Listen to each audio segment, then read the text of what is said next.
Okay, welcome to the How to Carnivore podcast and YouTube series. Today we're joined by Phillip Meece. I think I pronounced your name right, Phillip, who is the founder of Carnivore Bar. And we're going to find out about Phillip's backstory, why he created the Carnivore Bar, and where you can get one. So, Phillip, welcome. Thanks for having me. My pleasure. So, Phillip, what made you go and create this Carnivore Bar? What was your motivation? So my motivation was self-preservation, survival. I had a camping trip with my folks, and I knew there wasn't going to be carnivore-friendly food. Go on this camping trip, and I'll stay squared away, and it doesn't matter if we have pasta or casserole or what a pizza or whatever crap gets served. I'll just go and I'll eat my pemmican. And so after doing that and sacrificing a few months of weekends to that 2018, I was like, I wonder if other carnivores are having a similar problem. Like, what do you do for travel that's high fat? I mean, I can make jerky, but like if you make too fatty jerky, it spoils. So, it's like, well, pemmican is a lot of work, a lot of effort, but I bet there's some other carnivores who would love to have this product so they could eat clean and actually know that there's no contaminants in it. So I started a Kickstarter, got it all set up, launched it on the first, Carnivore Con. Amber O'Hearn launched this Carnivore Con in 2019, and I launched my Kickstarter on that same day. Had samples out there, met some great people, and was like, "Hey, you want to help me do this pemmican thing?" And people were all about it. So we got funded, and now we're lucky enough to be here today. That's awesome. Yeah, I mean, it's a great product, and I can see there's a clear need, in the carnivore community, but also just people who want complete nutrition anywhere, anytime. Because all you need to do is eat a carnivore bar, and you've got the perfect balance of fat, protein, and nutrients, and you can just keep on kicking. I mean, you can live off these things happily. Exactly. Especially if if you're understanding of the carnivore zeitgeist, that plants are, a bit overrated at best, and at worst, they're actively trying to kill you. So little tongue in cheek there, but there are irritants in the plants. So if you're trying to survive and you want to include everything that the human body needs to survive, pemmican is a great candidate. And I wish I could take the credit, but it's actually an ancestral tradition that's thousands of years old. So all I've done is just meet modern food safety laws.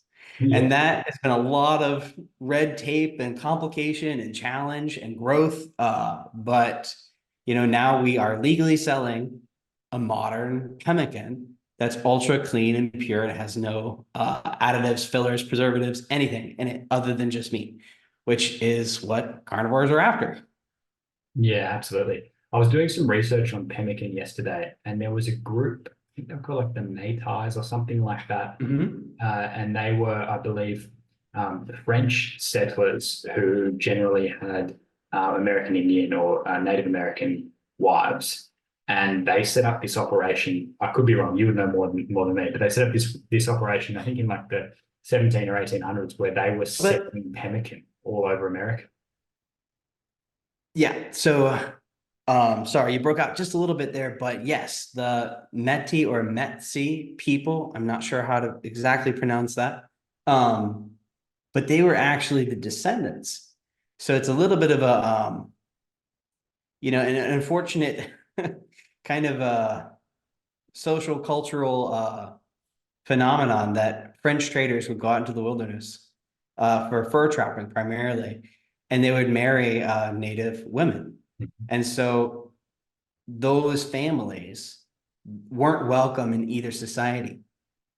So the Metis people were kind of like these abandoned people of no home that had these beautiful, wonderful, wise traditions from their mothers and these entrepreneurial ideas of expansion and commerce from their fathers. And so they basically combined that union of those two traditions. And that is what we're living in today. Like, we know of pemmican because of their commercial efforts. Mm. And that's why it was recorded in history.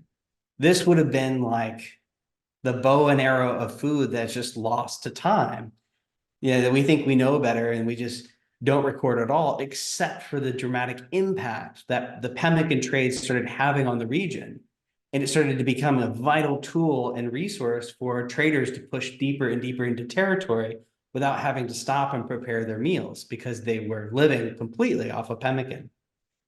In more modern times, William Stephenson has done similar things with pemmican. He was an Arctic explorer and he lived off meat, and he had a little bit of a misadventure where he lost his supplies and found himself quite helpless. And the native community basically saved him, and they fed him all winter on a diet of just fish dipped in seal fat. Mm. And so then he was amazed that he felt healthier than he'd ever felt before, came back, did a all meat study, then became a great pemmican advocate, and kind of like told everyone about carnivore before it was popular. But he was kind of a zany character. Mm. Oh, listen to this crazy Arctic explorer guy, William Stephenson.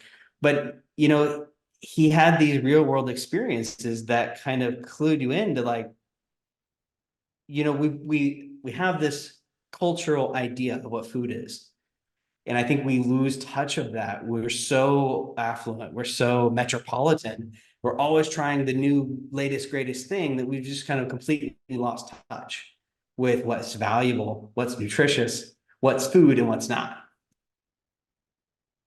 Yeah, 100%. And I mean, through the carnivore community, it's generally people who've had these often terrible health experiences.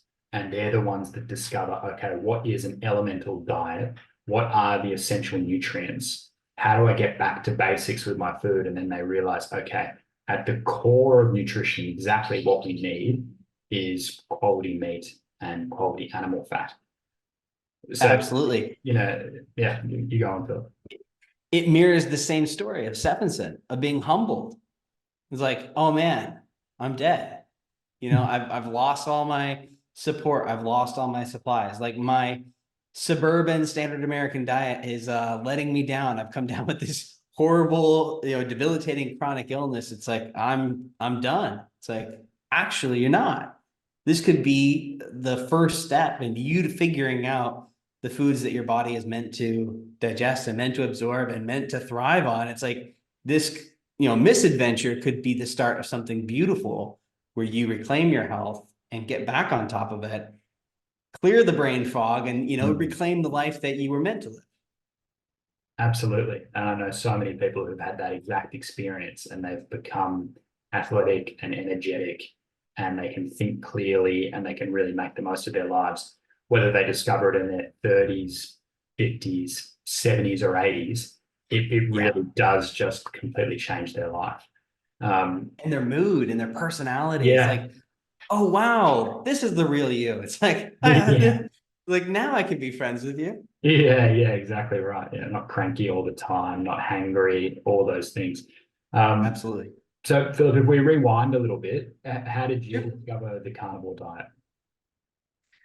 So, I was a fan of Jordan Peterson. So back 2016, he kind of came onto the scene and said, free speech is not just another right, it's actually the mechanism by which we stay free. And I was like, oh, catchy and true. I really agree with that. So I started there, and then he was doing all these kind of critiques on bitterness and wallowing in self-despair. And I had served in Afghanistan and gotten dysbiosis, eating MREs and junk food and preservatives.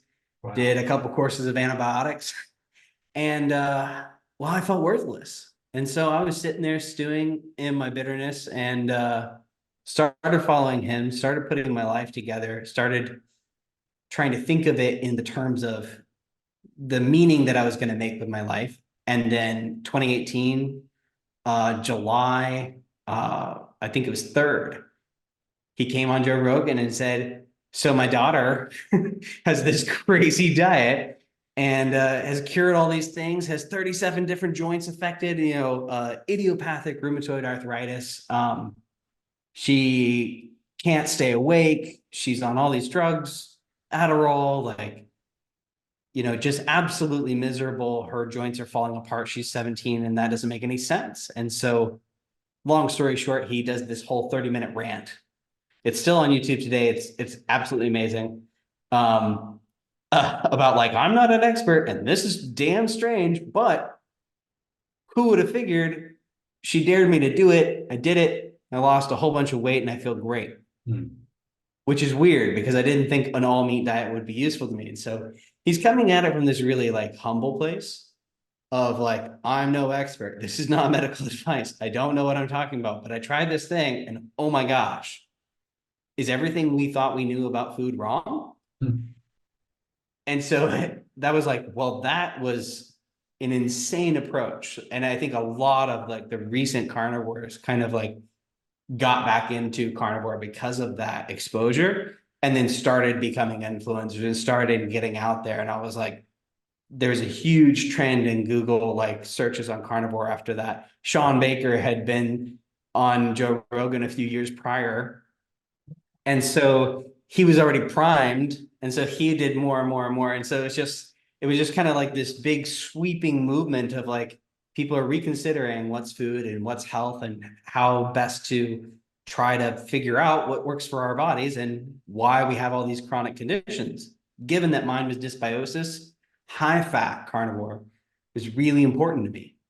Like my gut would just freak out if I ate too lean or if I had any sugar at all. So the pemmican was absolutely critical for me. Like, I'm not going anywhere. It's like, and then someone would try to like, oh, you're carnivore. Here, I've broiled sirloin for you. Like, so there's no fat on it at all. And it's like, it's all tough. And it's like, okay, so after this meal, I'm going to go sneak back to my bag and get a carnivore bar because it's not enough energy. So my transformation to carnivore, tied directly into the business. I needed the pemmican to continue being carnivore. And I was going to make it on the weekends for myself, no matter what. So if I could turn it into a business, I might as well. Absolutely. Yeah, look, the fat is absolutely essential. We all, if you're going to do carnivore, you need a lot of the animal fat. And that is really the case for everybody. Stephenson, when he did his 12-month study at Bellevue Hospital in New York, the only time that he got sick during the 12 months is when the experimenters put him on a lean meat diet, Yep. 3 days or something, and then he got dysentery and diarrhea and felt terrible. When he incorporated the fatty meat again, he felt better. And that's the exact same for everybody that I've helped coach through carnivore. You really need the fatty meat, and eating dry, lean meat is just not appealing. Oh no, there's a reason it's not delicious, Yeah, and a ribeye is. yeah, that's right. Yeah, Everything about you is primed for that. Like your nervous system, your taste, the palatability. Like we are fat-seeking creatures. It's why processed food with their seed oils are so terrible for us because it's fooling us into thinking that this is the fatty red meat that we grew up with ancestrally, but it's Crisco, it's hydrogenated, trans fat. It's like they know they have to put in fat to make us want to eat it. that's right. But they're putting in such trash and it's making us so terribly sick and inflamed. Yeah, in an attempt to make it palatable and addictive. Just to add to the Jordan Peterson clip, I completely agree. It's a really powerful moment when he goes on that monologue and he explains this, crazy way of eating. And I think one of the reasons that it hits home so hard is that he's describing it with a sense of regret. He's not saying, I found this awesome thing, you guys should all try it. This is what you should do. He's saying, essentially, unfortunately, those socially acceptable, highly palatable foods that we've been eating our entire lives are really causing harm. And the way to fix this is to get back to this elemental diet. And he he says it's boring as hell, but it makes me feel so much better. And he then talks about like even when he started having steak with salad, when he removed the salad, he felt 10 times better. Exactly. Salad was doing this to me. How is it possible? That's meant to be healthy. It's just like this incredible discovery that he's going on in real time, and you can follow along. And yeah, I'm sure it has influenced thousands of people to think, wait a second, what is proper human nutrition? It's just exactly what's proper human nutrition. You said it perfectly. It's like the proper human diet. And it's like, why don't we know this? Why haven't we looked into this? It's like it feels Peterson was really incredulous. He's like, how can this be a thing? Like, how do we not know? Like, why haven't we explored this about ourselves, about something so fundamental to any organism? It's like, what do you eat? He really kind of pulled the wool from our eyes, and it's like, we're not even fit to be human zookeepers. Like, we wouldn't know what to feed human beings. you know, if you take the sentience out of it, and we're just hairless primates. Hail is not the food that you feed an animal, a hairless primate you love. It's not going to help the animal. And it's like, we are conscious, we have spirit, we have minds, we're blessed with consciousness and cursed with consciousness, some might say, but fundamentally, we're also, this platform is an animal, and we have to be eating a species appropriate diet if we want to function properly. Absolutely. Yeah, we're a very highly functioning apex predator. And, right. And we do best on the most nutritious and nutrient dense food that is out there, which is meat and animal fat. And particularly eating large ruminants, like the bison, which is exactly where pemmican originated. But now, exactly. But also venison and sheep and goats and other ruminants. We do so well on those animals. But unfortunately, we've really overcomplicated things by eating such a highly processed diet. And I'm not sure deer are ruminant. Are they? I don't think so. Okay, I thought they had multiple stomachs. Could be wrong. So it's sheep, but not goats. It's cows, but not horses. It has to do with the secondary fermentation of the beta hydroxybutyrate. That they're fat based. They're fat based mammals just like we are, but they're doing it through fermentation. And so they're eating and then re-eating and then chewing their cud, and then that bacteria, the methanotropic bacteria, is creating those short chain fatty acids. And that's allowing them to unlock so much of that plant-based energy that's just completely wasted when a human being eats it. Exactly. Philip, you've chosen to do something that's really challenging. You're creating mass amounts of pemmican in an environment today where all the inputs are super expensive, from food to labor. And then, as you mentioned before, there's a heap of red tape that you need to go through to be able to produce this shelf-stable product. And then you're now distributing across America and maybe one day across the world.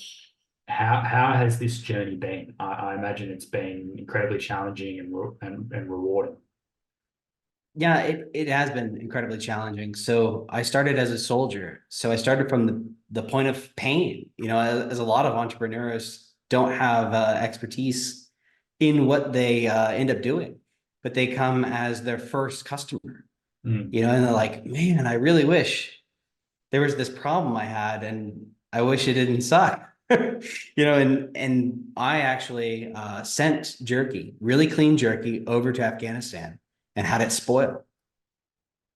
It got sour. The heat contractions of the desert, the little bit of moisture that was in it, concentrated on the back, concentrated all into one side, and then soured the whole thing with mold. So frustrating. So there's just too much moisture to send clean meat to the desert unless it's pemmican. And so I thought, like, if I make it back, I'm going to solve this problem. And our philosophy has basically been from that pain point from the core user, whose life depends on this nutrition, just like you would a parachute. You don't want to make it like super affordable. You want to make it work. It needs to work first, and then you also want to try to make it affordable if you can. But the most important thing is that it's made out of meat, shelf stable, and has no adulterants in it. For the carnivore community, like, they will get reactions if I fail, if I co-pack it, if I do it in another facility, if I muddle it up and cut corners. People will get very sick. And we can't have that. Like, the reason that we've done this for 5 years is because we never cut those corners. And that's also why the costs are pretty high. Because if your life depends on it, in my case, as a soldier in Afghanistan, I would have paid anything. But there was no amount of money that I could pay to get pemmican there, because there was no pemmican. There's no one making clean pemmican that could have survived the trip. So I was stuck eating plastic and preservative-laden garbage and sugar, cigarettes, and caffeine, and no sleep. And just, it was like, we all get sicker, slower, and not as sharp. And so I'm like, that's not what you want for your soldiers. It's not acceptable that we would be so cheap with something that has such a dramatic impact on people's health. And then, because I'm in medicine, spend billions on the back end because we didn't take proper care in the beginning. And all that human suffering in the middle is just negligence, and there's no reason for it. So for me, it was this passion project born out of necessity, out of my painful experiences running afoul of all sorts of fad diets. After I got back from 2012 to 2018, there was all sorts of health hacking failures, iterative as we went on, and a lot of that was veggie based. And the more I tilted into nuts and seeds and vegetables, the worse I felt. And now we all know why. So once I had done that gauntlet of pain and suffering and self-education, I was really committed to making a food without those adulterants or contaminants. And I've been blessed by finding a community that felt similarly, that really wanted to prioritize clean meat that's fatty, that you could actually live off, that's a meal replacement, not just a snack. It's not about all the flavors. It's like people will try the bar and they'll bite into it and like, yeah, that tastes good. And it's like, I don't really care. I don't care about how you feel like it tastes. Real carnivores love it. Like, when I hand it to a 10-year veteran, they're like, this is the best pemmican I've ever had. First, they know what pemmican is. Second, they've never had any better. And third, it's about how you feel. It's about the rest of your life. It's not about one moment where you put food in your mouth and having that be blissful. Like, that has run our whole society globally into the ground, humbled us, and made us vulnerable to this horrible predatory, like, pharmaceutical medical industry profiting off of our sickness and ultimately our death. And it's like, guys, it's not about that flavor explosion zing in your mouth for 2 seconds.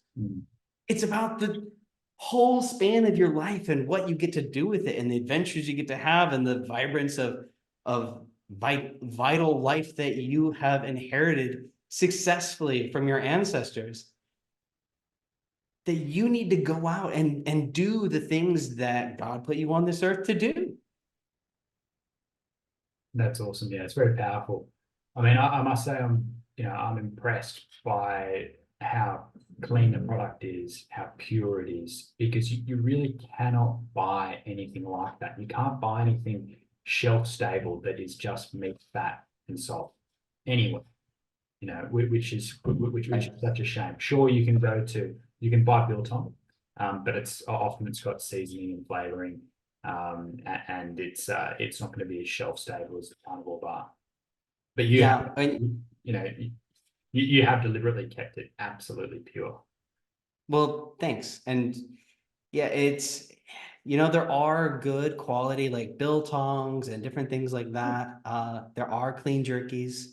Um, carnivore snacks is I'm a big fan of them. Yeah, we don't have that in But Australia. at the same time, there you never really know. Like if you're using a vinegar for a biltong, what kind of quality vinegar are you using? It's like, how long are you aging it? It's air dried. It's like, what kind of thickness are you cutting? What moisture, what mold content? It's like, if you're feeding very sick people food, yeah, it's got to be really high quality. Otherwise, you'll hear about it. Yeah, absolutely. Yeah. And by doing it your way, as you alluded to before, there are no corners cut. So there's no filler, there's no, extra flavor that you can just jam in to mask the taste of cheaper products elsewhere. It's all No. 100% perfectly legitimate, which is fantastic. You've built an incredible product that, as you Well, say, thanks. it's a proper survival food meal replacement. It's not, Well, yeah, go ahead. you're not going to eat it for every single meal of the day because it is expensive. No. But it's, Well, it's it's kind of a waste. It's an over-engineered food to just take because you have a ribeye that you're too lazy to thaw. It's like, no, like if you're in your kitchen, eat it. yeah, What if you're hiking? What if you're climbing a mountain? What if you're too busy? Like as a medic, I go from the battlefield into the meat wagon, and I'm stuck in an ambulance for 12 hours or on shift works and 24 hours living off gas station food. It's like, no, I need to bring pemmican with me so I can do those things. So, or ER nurses and doctors, a lot of people talk about like, the break room is full of cake and pizza and there's very little fridge space. So where does your steak go? It's like, those people are really caught in a bind and it's not necessarily, available to just whip out your grill and and start butchering an animal everywhere you go. It's like not on an airplane, not on a train, not on a boat. It's like, these things are just more challenging. We source from Joyce Farms. Having something this clean really came down to the genetics. It's a heritage Aberdeen Angus. And, in America, we say that all black cows are Angus, but that's not a real pedigree. They actually had to go back more than 100 years to find a breed that did really, really well on just plain grass. That was more than just like 20% Angus and other stuff. They really had to be very selective in getting to the breeding program to get a breed that would do well on grass, because we've spent like hundreds of years engineering animals to get fat on grain. Mm. We've our whole industrial processes are built in this direction for commodity beef, are built for beef that has a lot of the micronutrients flushed out of it.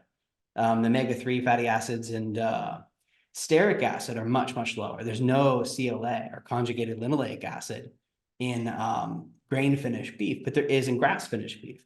And so this being the parachute, this might be the only thing I have to eat if there's a, God forbid, a nuclear war or a power outage or a storm or a grand adventure to Mars or whatever I want to do with my life. If I have to depend on one kind of quality beef, I just prefer it be grass-fed, grass-finished. I'm going to all this trouble to make pemmican. It's taking me a week to make. Yeah. I might as well like put all my eggs in one basket and have that be the best basket I can. Yeah, definitely. I mean, you don't want to sort of trip at the final hurdle and go for commodity beef. You want to go all the way and go for the grass finished, highest quality, most nutritious beef. Absolutely. And that's the one that tasted the best because we don't have any seasoning to hide behind. Yeah. Yeah, that's right. Phillip, is there anything that you want to leave people with? Any message that we should know? I guess I would just say, as an entrepreneur, one of the biggest things that I've learned, and it's very relevant to the carnivore movement, is, to put people first, to see yourself as a servant, and to listen to your customers. if you listen to your customers and you put people first, you will succeed more readily than anything else. You know, because you're not here to get big on social media or to be popular or to, you know, buy $1 million yacht. You're here to engage with the community, provide a service. If you do that well and put people first, I think you'll get further. Wow, that's awesome. That's a really good point. Yeah, it's not, it's not necessarily about what you want. It's about what this community wants, and you're serving them. That's awesome. All right. So Phillip from the Carnivore Bar, carnivorebar.com. If you're in the States, go and order yourself some Carnivore Bars. Phillip was explaining that you can save money by buying in bulk. There's also a code that you can use, HTC, like How to Carnivore, HTC. Exactly. Get 10% off. I just thought of that then. And it stacks with the subscription. So if people use your code and do a subscription, it's 20% off and it renews, stays there as long as you keep it. Okay. All right. Well, a good idea might be to get, if you got 12 a month, what's that? You get 3 a week. So if you have 3 sticky situations per week, whereby you can't get to a, kitchen to cook a steak and you can't fit in a meal, you're pretty much set. So that's Absolutely. That's not a bad option.